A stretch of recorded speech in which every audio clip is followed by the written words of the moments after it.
Well, I think I seem to like the song that Dapo put on board, the music of Ashake, talking about sun is going to shine on everything you do, though the weather looks gloomy at the moment, though the sky looks cloudy. But let's be optimistic that today, being a Wednesday, the third day in the month of July 2024, is definitely going to be a very good day.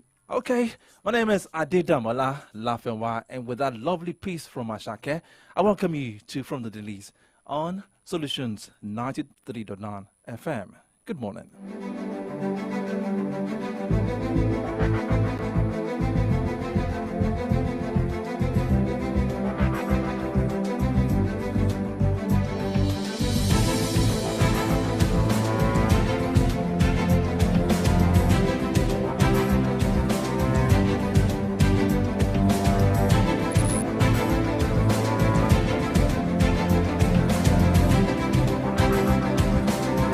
Okay, this is a segment where we get to take you through some stories in some of today's national dailies. And let me inform you that you can be a part of the program by calling the studio line 0909 888 9939 0909 888 9939 or 0912 222 2939 0912 222 2939. You can as well join us. We're streaming live on Facebook and our YouTube page.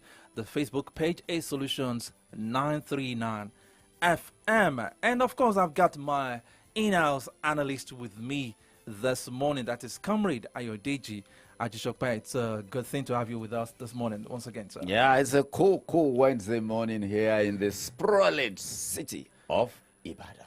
Okay, now looking at the papers that we have this morning, virtually all the papers have this statement coming from Aliko Dangote, a renowned business mogul, and I will take the caption on the front page of the Vanguard newspaper. It says, businesses won't survive at 30% interest rate, Dangote tells FG. Moving away from that to talking about economy, why prices of food items will soar, higher investigation. And riders under that caption, we have this one saying, farmers list factors against food supply, lower prices. Insecurity, transportation, taxes, late budget allocation release, others fingered. Protest looms over hunger, Agbakoba warns. States need to get involved in reducing high food prices. FG, that story can be found on page 5 of the Vanguard newspaper. Moving away from that, this one saying CBN to sanction banks for rejecting old small dollar denominations. Moving away from the Vanguard newspaper, let's take a look at the front page of the Punch newspaper.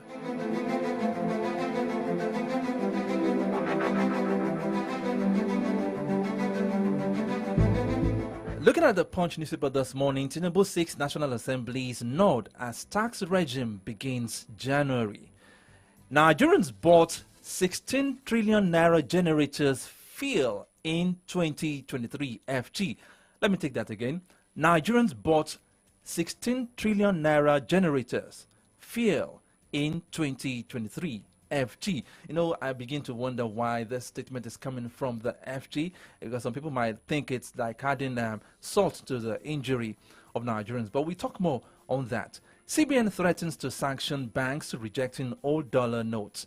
That story is found on page 32 of the Punch newspaper. Borno bombings, military plans crackdown as reps begin probe. That story is found on page 18. And on the program today, we'll be delving a lot into that security issue because we will be speaking with a defense expert, a retired group captain, in the course of the program.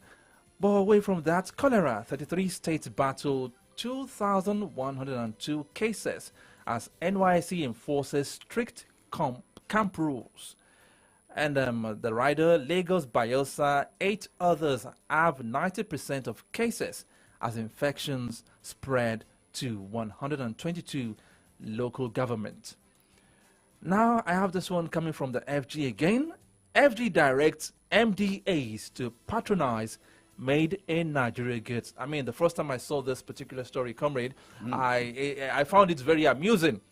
Because I remember the last few months ago when the National Assembly big boys wanted to acquire new SUVs. I think somebody proposed that they should patronize Innocent, Yeah. which they bluntly, And Innocent is not the only one. which they bluntly He's not the only rejected. one now.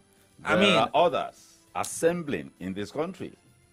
And the more the patronage, the more funds they will have, to do more and, of course, employ more hands. now going back to the story, FG directs MDAs to patronize Made in Nigeria goods. Can Ask you them, imagine? are they even patronizing? Can you Made in- imagine, my dear comrade brother, the number of a particular brand of Japanese car on Nigerian roads, and they do not have a plant here? If you count 3-4 vehicles on the road right in front of our station here, you will see that particular brand go by. And they do not have a plant here. No, we have the presidency, the Senate president driving Maybachs, which I believe are Benz products. Yeah, maybe. Maybachs. Okay. The president is doing what? That's what he drives. That's Yeah, what that's he what I'm rides saying. in. That's what in his fleet, presidential fleet. But we'll Of talk course. more. And We'll we talk had a more. military leader, Obasanjo, ride in Peugeot 504. Okay, moving away from that, Dangote decries high interest rate, seeks government intervention. Let me go to the Nigerian Tribune this morning. Again, Nigerian Tribune, FG exempts farmers, manufacturers, small businesses from paying withholding tax. That story is found on page 6 of the Nigerian Tribune. Adopt July 13 as Wole Soyinka Day. Alaki of Egbaland advises FG. The story is found on page 26. Kano Emirship tussle is in the news again. Kano Emirship tussle. Court to air suit tomorrow. Page 27. And away from that, businesses, the biggest story on the front page of the Nigerian Tribune, businesses can't grow at 30% interest rate. Dangote tells FG. Sumal workers protest. 1 dead, 12 suspects arrested. Police. That story is found on page 2. Who are the suspects? The Suma owners or the workers? But what I heard was that the protest was hijacked by hoodlums. The one in Ibadan here. The one in Ibadan, yeah. I happen to patronize, use that route, especially now that the other bridge is under, extension, So you use the industrial park, and I see thousands and thousands, 24/7, and we know how they are treated. Okay, we'll talk about what led to the protest in the course of the program too. Now, parties knock Wike over threat on Kingibe. Want FCT minister called to order. Ex-governors attack is verbal violence. Does it surprise you? NPP. Does it? I mean, Wike has been a local government chairman. If you're going to be a local government chairman, there must be some level of, you play at. If you're going to be playing at local government level, you must be at that level. But the man has gone beyond that level. He became a chief of staff. He became a honorable minister. He became a two-time governor. For God's sake.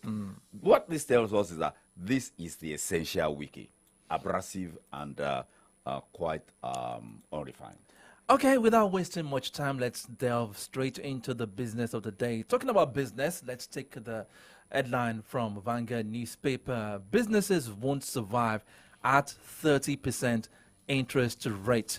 Dangote tells FG. And as we have Comrade Adesope analyzing from within the studio, we'll be linking with Mr. Badijoko Adesumbo. We will be also shedding more light on some of the analysis we'll be running this morning. So, Comrade, over to you.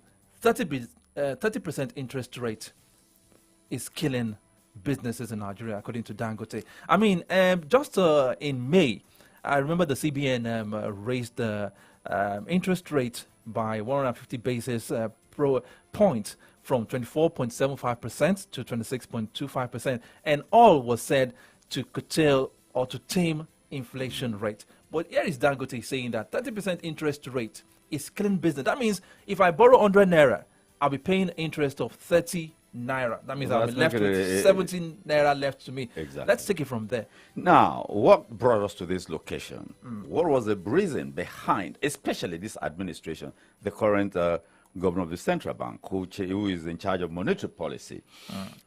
It is that tool, raising MPC, is basically globally designed to tame inflation.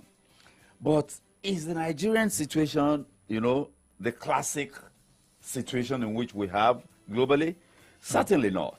That was what drove governor of the central bank then, Godwin Emefiele, after they deployed, the increment in MPC continuously, and it did not impact. That was why they went for Naira redesign, to get monies that are outside of the banking vault. You and I know that there is so much liquidity outside the banking vault. People keep billions. You had Obla, the guy that was in charge of corruption.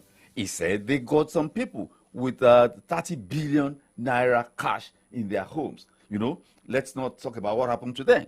Now, if such monies are outside, that's naira. Then there is the dollar factor of it in the Nigerian economy, outside the banking sector. And then you now start applying the standard classic instrument, which is stepping up inflation.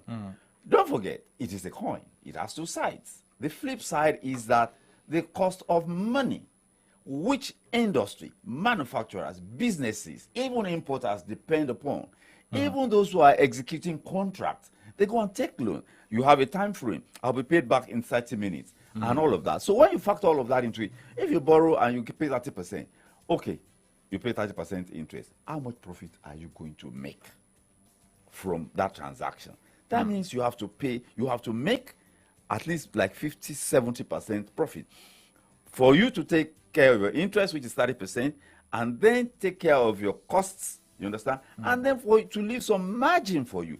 And let me tell you, you get a government contract, except in Nigeria. The way it is, those who give you contracts in government, they know the cost price out there. Definitely. That is what they call it, the audit section. They go out every day, they know the cost of everything every day in the market. So when they're giving a contract, supply contract out, they have built a margin of 30% into it. But of course, this is Nigeria. I have seen a margin of 100%, you understand? But that is exceptional. So if you have a margin of 30% and you go and take a loan that is 30% interest, you're not even going to break even. So that is what Dangote is talking about. What about, and these big guys, they borrow in billions, not of naira, of dollars. Any slight adjustment in what do you call it, interest rate, will throw their plans into a tailspin. And that is why, if Dangote is crying, I mean, that's the concern if Dangote is crying. But the question now is, sometime last week, the CBN governor came out and said that the economy is getting stable, they are getting things right, the policies being introduced by the federal government is really working, we are earning more money and all those stuffs. But when they come out to say this, we hear different things. I mean, it seems that the government seems to be running monetary policy that are draining the masses and killing businesses day by day. Do we now say that these people are not really in tune with the realities on ground? Because the CBN governor will come out and say, oh, everything is stable, we are doing fine, Nigeria economy, and the businesses are collapsing on a daily basis. Remember we said something on the port yesterday that 40,000 jobs are at risk. Yeah. So what do we make out of this? Well, on paper, by their own, statistics. On paper. That they're dealing with. But you and I, we are not dealing with that. We are dealing with the market, we are dealing with reality out there. What is the cost of transportation? What is the cost of a Congo of rice? What is the cost of a liter of PMS? That is what the ordinary man is dealing with. You can say there's more money in circulation. Where is the money ending up? Now, you spend yourself out of a situation like this. But what kind of spending are you doing? Is it productive spending or consumptive spending? Where is all the money going? That is the big question. So much money around, so much money in the hands of the local governors now. Is it getting, is there a trickle-down effect? The people are at the lowest rung. The trickle-down effect is not what we are getting, and that is what we need to get. And that is what I hope the Supreme Court will resolve for us. If the local government gets 200 million, for God's sake, everything will center around the local government. Let me give you a simple example. This construction of road, if a kilometer of road is constructed by local government, this is one thing I witnessed. If a kilometer is to be constructed, they will give 100 meters on this side of drainage to one party member. 100 meters of drainage on this side, on this side. That is maximum 200 meters. Now, there are 10 of 100 meters in 1 kilometer. They will give it to 10 people. Somebody will supply granite, somebody will supply cement, somebody will supply nails.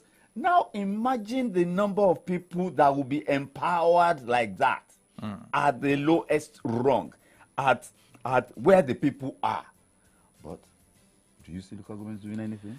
But I still want to go back to the fact that the government keeps coming up to say that things are working and things are the policies on their side, it is working. But for you and I, are you feeling the impact? Are you? Food, the issue of food, except we're going to be deceiving ourselves, it is only at the lowest level, starting with you and I growing vegetables. But some Nigerians will tell you that they are quite a bit disappointed because talking about the man Bola Ahmed Tinubu and the presidency, talking about his presidency now, it has been a lifetime ambition for him. So people felt that some people felt that probably he should have been more prepared for this office. But it seems the government is going around in circles. Like you said, they keep telling us everything is fine on papers, but out there on the streets, the reality, I mean, it's a different ball. It's a different ball game. Yeah. So, what do we make out of this? Because everybody had hope, and I'm sure you are one of those people that really had hopes, high hopes. Yes, in the man. High hopes. But I'm a realist. Is it not taken at a pace of a snail? And they keep telling us, Elofo Kombale, keep calm, things will get better. How long will Nigerians have to wait to smile again? Do Nigerians understand our current location? And that we did not get to this location by sudden flight. This has been a journey of not less than 25, 30 years. So how long do we still have to wait? Look at the front page of the biggest story on the front page of Vanguard this morning. Why prices of food items will soar higher. Yeah. They say it's still going higher. Yeah. I mean, when will Nigerians begin to smile? We're already groaning at the moment. They are telling us now it's still going higher. When we understand the ordinary man on the street, I blame this government. This government is not communicating. And I don't even want to put effectively there. Because if you are communicating, there will be a feedback. You understand? There will be an understanding. This government is a government of propagandists. They are the ones that packaged Muhammadu Buhari to become acceptable in 2014. Why won't they do that for themselves? A Bayo Onanuga is, let me tell you, make it abundantly clear. A Bayo Onanuga does not have the capacity to communicate. They are products of combat. You understand? A combatant cannot now persuade the people. You know, he is a product of the era of combat. He cannot be a persuasive person. This is not the kind of, Ajuri Ngelale stay there. But what does he do? He's just issuing statement. Government did this, government did that. Communication. Effective communication. I am shocked. I am totally disappointed because you require the buy-in of the people. When you say communication, they're actually communicating with us because they're giving us releases like the CBN government said last week that things are stable based on their own look of things. Now, if it is actually effective communication, do you agree with it? Talking about communication, we had this one from the federal government again on the front page of the Punch newspaper saying Nigerians bought 16 trillion naira generators fail in 2023. Yes, that is from Adelabu, and Adelabu is saying all of that to justify. And how do we make businesses thrive in this condition? Look, this power thing did not happen on us suddenly, my dear brother. Did we plan? And if we planned, did we stick to the plan? Who are the people in charge of this plan? Look, in this country, we used to have rolling plans. We used to have 20-year development plan. It is a yearly plan now. And are we checking the performance of our budget? When last did you hear about performance of budget? You know, I think in the days of Ajumabi, we used to hear performance of budget. Do you hear performance of budget anymore? We are not assessing. We the people, we have a role to play. Democracy is not an event. These things were gotten at high price, but we have relaxed. But sadly, it is not the people that fought for democracy that, started governing us. If the people that fought for democratic rule were the ones that got into the National Assembly in 1999, Obasanjo would not have done what he succeeded in turning the parliament into. The parliament is the bedrock of democracy.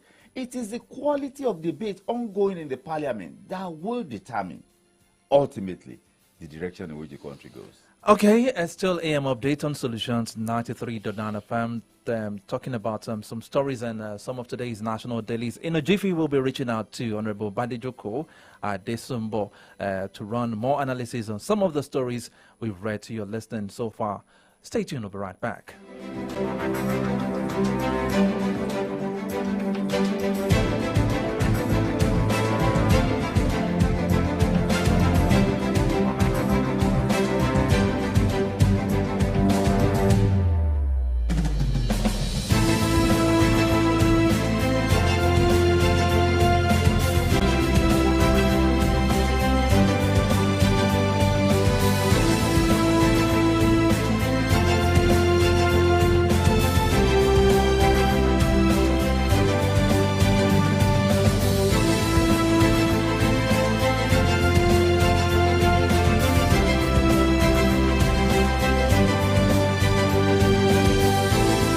Right now we have Mr. Badejoko Adesumbo, public policy analyst, with us, joining us virtually right now in the studio.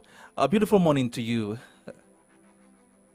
Good morning, Damola. Good morning, our listeners. Good morning. Good morning, sir. Okay, we've been talking about some issues relating to the economy in the papers this morning, starting with Dangote, Aliko Dangote, screaming out saying that 30% interest rate is killing businesses in Nigeria, saying that businesses won't survive with 30% interest rate. But I was telling them, Komidayo Dejadishope, a while ago, that sometime in May, the CBN governor came out and said that they were stepping up the interest rate from 24.75% to 26.25% in order to tame inflation. But as these policies have been implemented by the government, been favorable to businesses facing reality on ground. Let's have your take on that. What Dangote said is just an economic fact.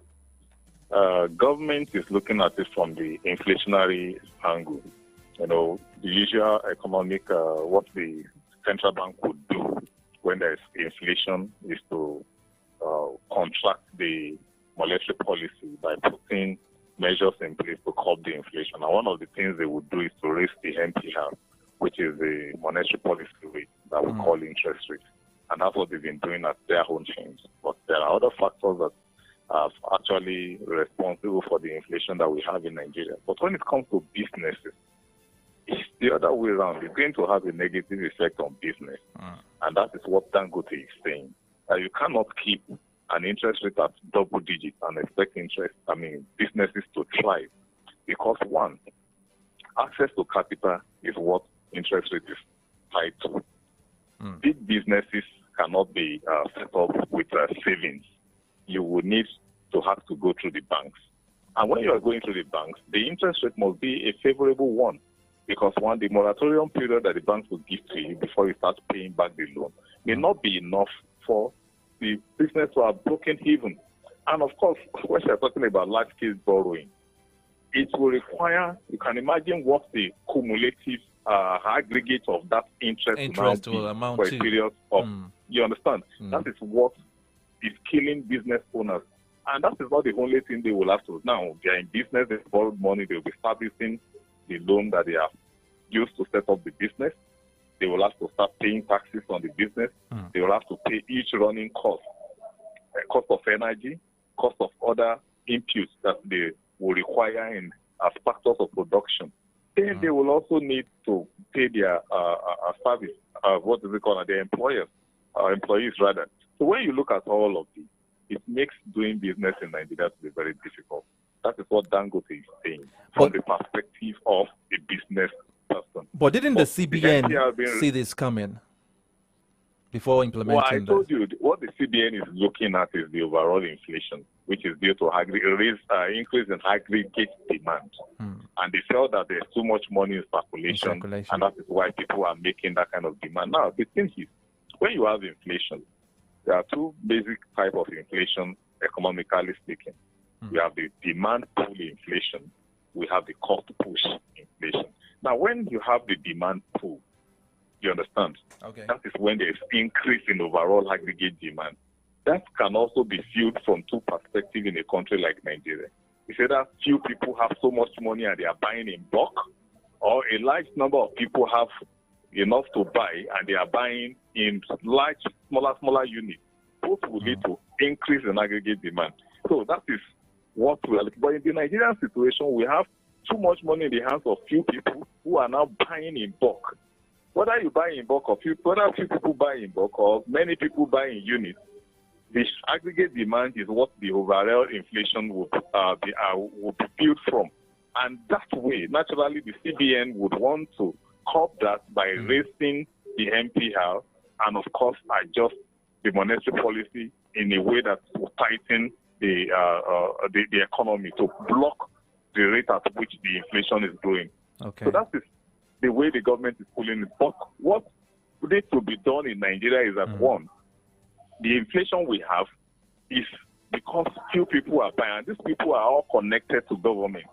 So government spending is what is fueling the inflation. And because the prices are now high, the standard of living of the people has gone down. But to businesses too, definitely, people are now struggling to do business. And that is where Dangote is speaking. That's the perspective at which it's coming from. So what the government can now do is to look at how they will give the business owners some other incentives that will help them to be able to survive the measure that the CBN is taking in terms of adjusting the MPR. Yes, in terms of still talking the economy, the people out there on the street, they cannot relate to the statistics being reeled out, by the central bank, which is the monetary policy authority. What about also the fiscal side? We are not hearing much from the fiscal side or the impact of it yet in the last 1 year. Yes, because the fiscal side, the core thing that the fiscal side would do, we see as a committee that has been working and their effort is taking forever. Taxation is the main thing that the fiscal side we use to really either complement or contravene whatever the CBN is doing from the monetary side. Now, we have Taiwo Yedele Committee has been working on that. They are yet to have a real tax template that will really know, because that is another thing that the markets as well as the business owners will respond to. Okay. What government intends to now be collecting from them, or the amount of tax holiday or moratorium that they are going to be getting from government. Mr. Desumbo, the thing we have now, yes, sir. There is a story on the front page of the Nigerian Tribune that the government is working on exempting farmers, manufacturers, small businesses from paying withholding tax. I think we should give or do we say that is commendable from the government? That is not the first time we'll be hearing that. I wanted even coming from the committee. I wanted you to say that. Hearing all these promises. May I ask this, Mr. Badejoko? The fact is, all these taxes, they are not the exclusive preserve of the federal government, are they? But the fiscal policy will be driven, is controlled by the federal government through the Ministry of Finance. And of course, we have a situation where the Minister of Finance is also doubling as the coordinating minister for the economy. That is where it becomes their concern. Other players will be the NEC, which is the National Economic Council, made up of all the governors as well as the minister himself and, of course, the president. Now, but they would be the one to drive the monetary fiscal policy, and it is the fiscal policy that really states the position of the administration in charge at every point in time. The businesses will respond because, they know the direction. Do they want to go full-fledged capitalists? Do they want to really stay somewhere a little bit in the middle? Or are they going towards socialist dimension? Businesses will respond, and the tax policy and the fiscal policy as a whole, interest rate and all of that, would determine how they respond. And of course, it will also determine whether foreigners will bring their money into our economy, whether Nigerians in the diaspora will look at, okay, the environment is safe enough for me to bring money back home to put into the economy. So all these things are what will be determined, and these are the reason why you see a kind of slow pace at which the economy is going, even though some are coming in, looking at the prospect, but others are yet to be convinced. All right. Thank you very much, Mr. Badejoko Adesumbo, for shedding more light on the issue of the policies being put up by the federal government to cushion the effect of inflation. Thank you very much for joining us virtually this morning, sir. Thank you. Thank you for having me. All right. Still AM update on Solutions 93.9 FM. We can move to another story now. Let's go to insecurity issue now.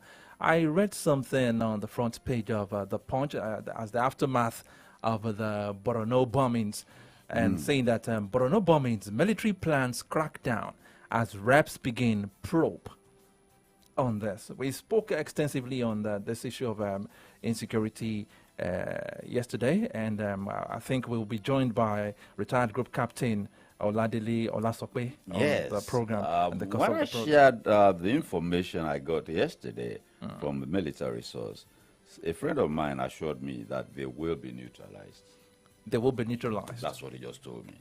Okay. All right. Let's connect with Comrade. Okay, we're trying to connect with retired Group Captain. Is he with us Oladele, now? yes, Group Captain okay. Oladele Olasope retired is with us now. Good morning to you, sir. Good morning, sir.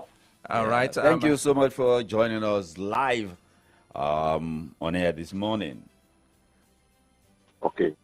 All right. We want to talk more on the bombings and in Kano.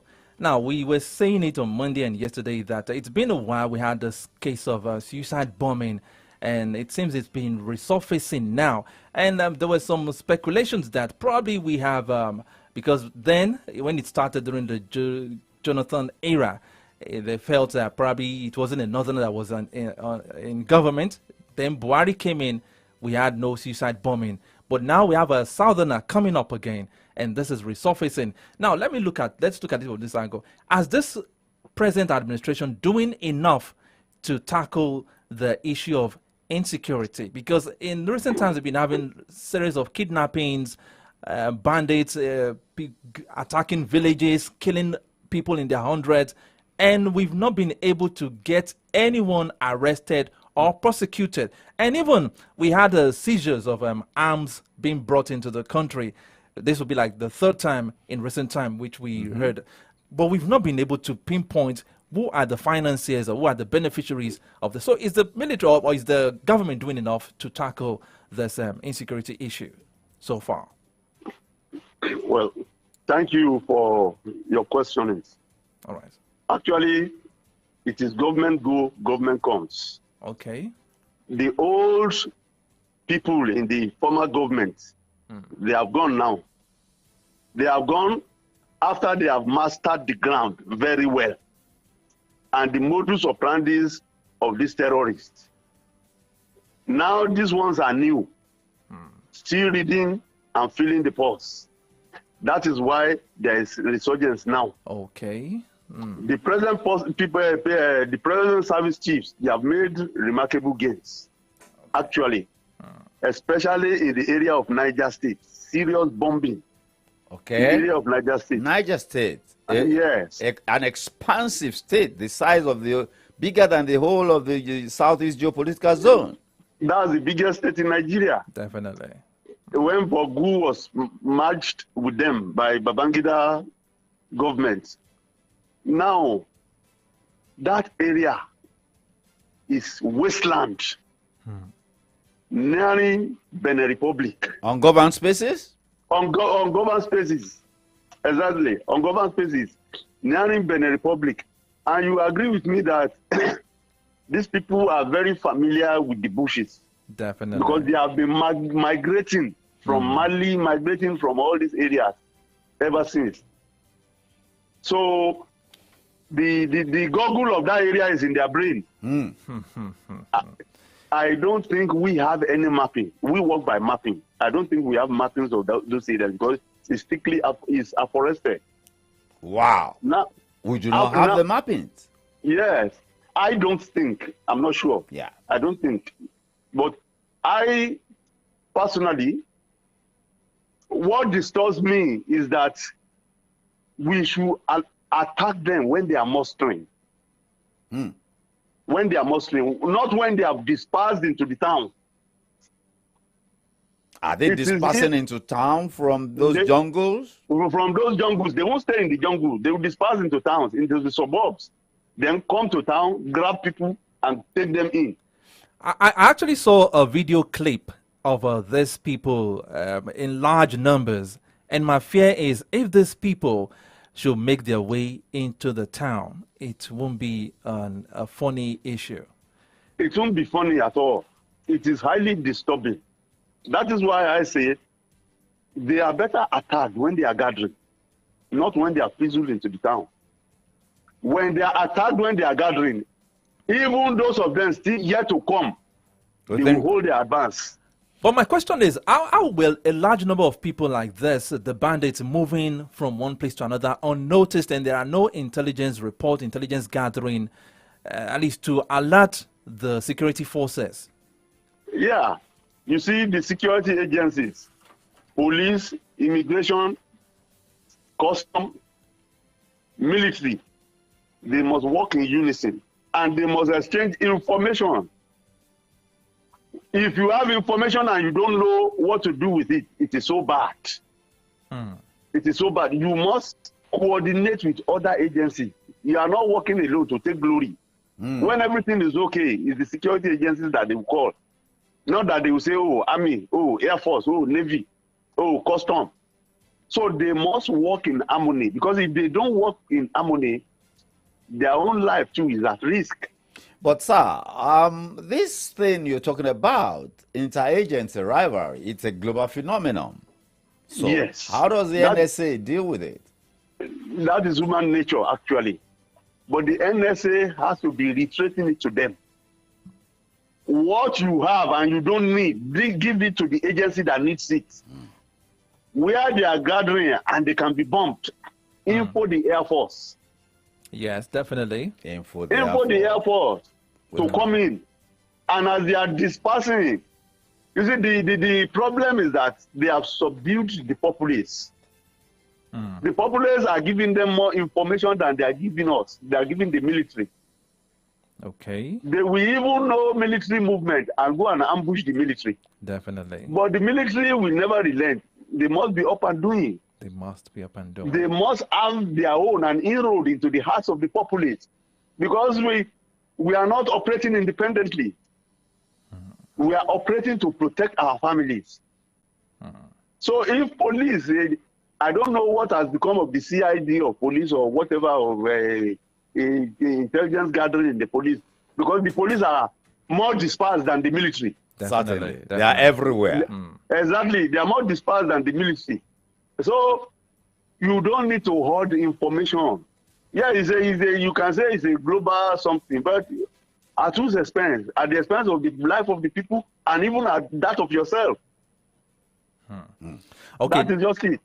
all right. Let's look at this bringing in of shipping and a large consignment of illegal arms.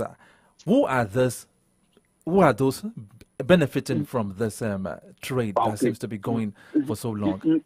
You see a lot of things during politics. And politicians, we have businessmen as politicians, and they are always very desperate. They don't want to wait after they have lost the election. If you lose today, you may gain tomorrow. But they've invested everything, and when they lose, it is more or less life-threatening to them. So they want to fight it and gain some footholds. Now, when those consignments were spotted, and when the people bringing the consignments were arrested, whose name did they give? That's the question. Ali, they must have dropped some names. Definitely, investigation must still be on. Investigation must still be on. And they won't come in into the media like that, so that their cohorts will not go and hide. But we've had seizures like that in the past, but we never got a name, and no big name in court has ever been fingered. Well, as far as I'm concerned, if they refuse to finger the big guys that are there, then they become accomplices. Now, on the issue of proliferation of our firearms, looking at Nigeria's location on the continent, there is a report that out of the 500 million of this available, 350 million of it, 350 of it are all located in Nigeria. When we look at above us in Nigeria, what is happening in the axis they call the axis of evil, the Sahel region, what is happening here, and then the internationalization of the conflict there, and then the issue of climate change, that all of this put together. What is your assessment of the threat, of this threat to the Nigerian Union? It's been a long time. The CIA gave a report that they are disturbed about the proliferation of small arms in West Africa. We thought it was a joke. As at that time, we came up with Niger Delta, then bandits and all sorts of things, Niger Delta militancy and all these kind of things. They came up. Now we have seen Okwama and whatever, how they went and killed innocent soldiers who went to make peace. This thing, the proliferation is gradual and it's continuous. But, however, when you see the dispersals of the eclipse of governments in North Africa, like Libya, Yemen, and other areas like that, Iraq, these are areas where the arms are coming in from. What is our National Intelligence Agency doing? Our borders, yes, exactly. A National Intelligence Agency is to monitor what is going outside Nigeria. Is to monitor that is everything that will negate Nigeria's interest and everything that will further Nigeria's interest outside our shores. When all these things are coming in, who do they report to and what do they do with the intelligence? Doesn't that end up on the table of the NSA? It must end up on the table of the NSA. Or can they filter it? See, the NSA's office is a very powerful office. That is why some of us will say the NSA is the unofficial number 2 man. I don't know what intelligence he has. And I wouldn't decide for him what to do with it. But the issue is that we must be proactive in nature. We must be proactive in nature. And with the economic downturn at the moment, these people easily see, people to recruit. People to recruit. We have a situation where government is debating whether to pay 60,000 minimum wage. And they are seeing what is being paid to senators, House of Rep members, and all sorts of things like that. And you are saying your fellow Nigerians cannot live well. How much is a bag of rice? Security starts from welfare. So there's an economic dimension to it. Yes, it's multifaceted. Security starts from welfare.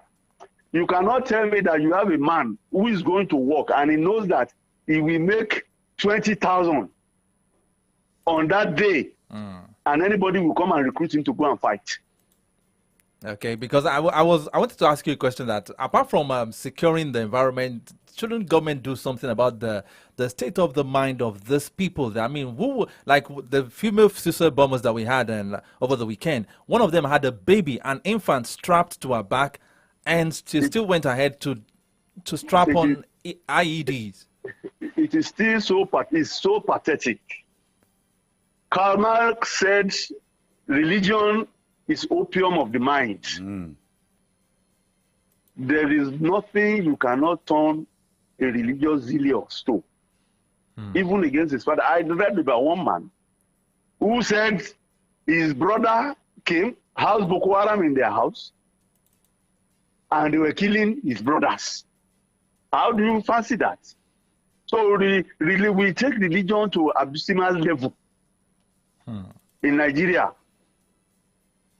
We take religion to in fact, you can't imagine what some people will do just because of religion.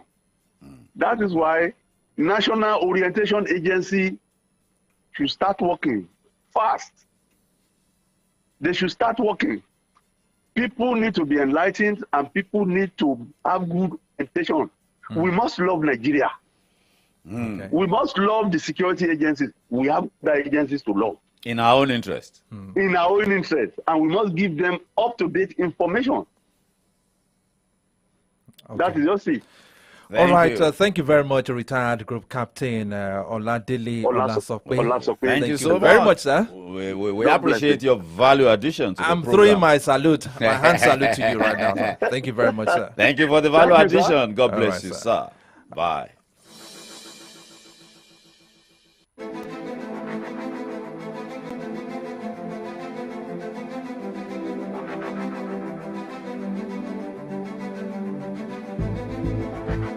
I mean, who else should we have called if not a defense expert to shed more light on that particular issue? You can still be a part of the program by calling in the studio line 0909-888-9939, 0909-888-9939 and 0912-222-2939, 0912-222-2939. Comrade, before we go, let's talk a little about politics. But there is this particular issue I would like us to talk about. I mean, talking about the war of words between Senator Ireti Kingibe and the FCT minister, that is Almighty Nyesom Wike. Let's listen to this.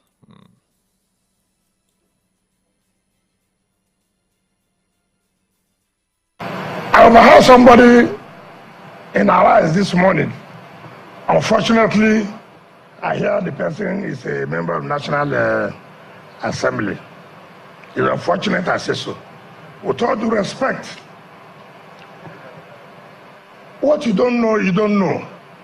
What you know, you don't. And the good thing for you is to tell people that, look, I don't know this. And people will educate you.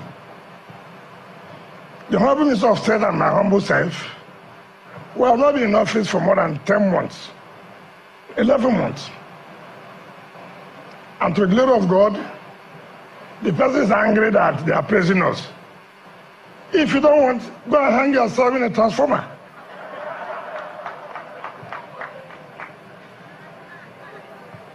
Yes. If you're angry, go and hang yourself. If we have done well, we have done well. If we have not done well, we have not done well. And we are proud to say, in this short time Mr. President appointed us, that we have done well.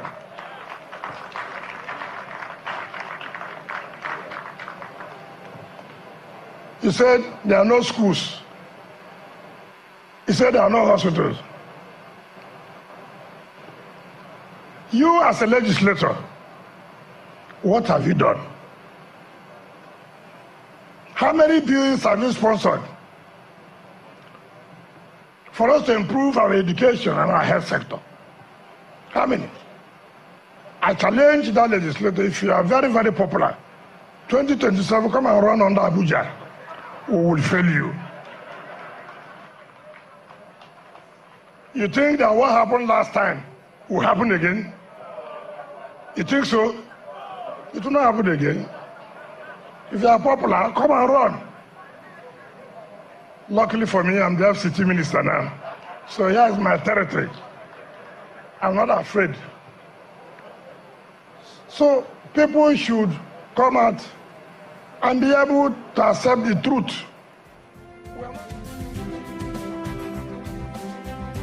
All right, the almighty Nyesom Wike there. I mean, with his choice of words as usual, you know. I mean, but looking at the man Nyesom Wike and the choice of words, some of the utterances he makes in the public. I mean, looking at the man of his caliber, should he be making all this kind of statements publicly? Well, I'm going to be choosing my words carefully. Okay. Nyesom Wike is the Honorable Minister FCT, the very first one after Ajose Adeogun, when that capital was created in 1976.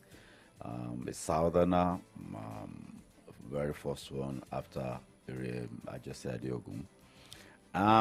He had been the local government chairman, he had been the chief of staff, he had been a Honorable Minister, he had been governor twice, and his wife, I think, has been elevated to the Court of Appeal now. Yeah. You see, there are people who will rise to the highest office in the land, but they will still be located mentally on the ground. And let's not forget the fact that Wike is still is a lawyer too.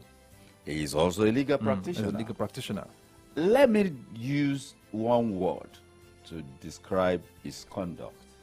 Because when you are in the public space, there are some fundamentals that are required, not expected. It is a given that there will be a certain level of comportment. Nyesom Wike, clearly, from the words he deployed, in a public space, Honorable Minister of the Federal Republic, he is clearly and definitely uncouth. And I use that word. I mean, asking a female And legislator to go and hug the transformer and sell let me publicly. give you an insight to who Ireti Kingigwe is. Ireti Kingigwe is a civil engineer and the wife of Babagana. Babagana Kingigwe. The running mate of MK Abiola for Hope 93. Yes, and she's the sister to Ajoke Mohammed. The wife of Muritala Mohammed. Afsat. And she's a woman of pedigree. She has paid. This is not the first time she ran for. Not the second time she ran for FCT. She lost to Nicolas Ukachukwu in 1999 or that. You know, she ran and no, okay. Ukachukwu was House of Rep 1999. Later became senator. You see, you don't deploy such language in the public space, and that is an abrasive character. He still remains, he still operates like he is a local government chairman. You recall when he sat traditional rulers down in when he was governor, and he said, you. Look at him. Look at him. When you were running around he's a small boy. Pants. I remember saying he's a small boy. He's a small boy. The way he's dressed, you think he's a. So the man cannot get the distinction between the man and the office. He humiliated that traditional ruler. I think he humiliated himself and humiliated the office of governor. Wow. There's a distinction between the man and the office. When you get into an office, you adjust yourself mentally to fit into that office. The office is separate from the man. When people honor the office of the governor, it is not the man they are honoring. That is why the phone will stop ringing the moment you leave that office. Yes. Lose election or leave that office. Why was your phone ringing like that before? People should know the distinction. And then the problem is people now assume that it is their person that is being honored. And then they start behaving like demigods. It is not the man, it is the office. Wike should respect the office of the Honorable Minister of the Federal Republic. And I want to read this on the page, on the front page of the Nigerian Tribune. It says, parties knock Wike over threat on Kingigbe. Want FCT minister called to order. Ex-governor's attack is verbal violence. Far older than the man is. She is 70 years old. Ireti Kingigbe. I mean, for God's sake. So truly, the FCT minister needs to be called to order. She was born on 2nd June 1954. Oh. I mean, that's it's distasteful. Okay. All right. I think we apologize for not being able to pick your call. There was a particular call that we wanted to pick, but we couldn't pick it. But let me take this particular message on social media, and this is coming from Ima Akwasubi. 30% interest rate is quite high and may not be convenient for business growth. The implication on cost of production and sales would be high. In other words, inflation would still be sustained instead of abating. Okay, and when this continues, business which can't cope will wind up. More people will be thrown into the unemployment market, and its pressure on families and society. It should therefore be an interim measure that should be reviewed shortly. Okay, I think our time is far spent. That's the much we can take on the program this morning. Thank you very much for joining us. Those that linked to us on social media handles, and those that listen to us on their radio sets, and those that tried to call in, because I saw the phone lines beeping, but we couldn't pick the time. Yeah, and a big thank you to you, Comrade Elijah. Oh, my pleasure. I do not take this platform for granted. This. Hello? Hello, good morning. Hello, good morning. Okay, let's have your take in 1 minute. Okay, this is calling from Alacha. Okay, go ahead. I just want to contribute on insecurity. Okay, please. The rate of which insecurity has been generated in our country is a clear pointer to the fact that we are ripe for state policing. Because security is local, and with the way our security has been generated, it's obvious that the central police has been overwhelmed, and as such, we're supposed to bring in our local security outfits in a bid to complement their efforts, just like the way we have a Moteco here in Southwest, and the way the governor is managing them. So that's my own contribution. Thank you. God bless you for that. Thank you very much. Thank you very much. Security is local. It is actually local. Okay, like I said, that's the much we can take. We need to wrap up the program right now. We'll be back tomorrow morning for a fresh edition of the program. My name is Adedamola Lafenwa, wishing you a winning Wednesday. And I remain Ayodeji Ajishokwe. God bless you all. God bless our union.